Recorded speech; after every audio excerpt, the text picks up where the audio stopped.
Morning. I am not familiar with this solo. Adi, pag siya familiar na. Grabe. Samot na.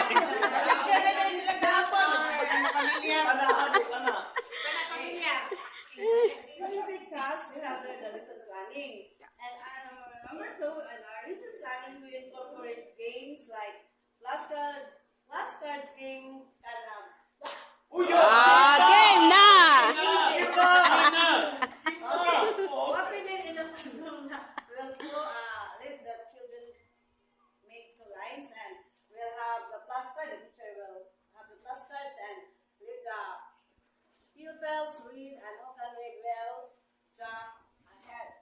So that's the game. Jump with the head. Ready na, ready na. Ah.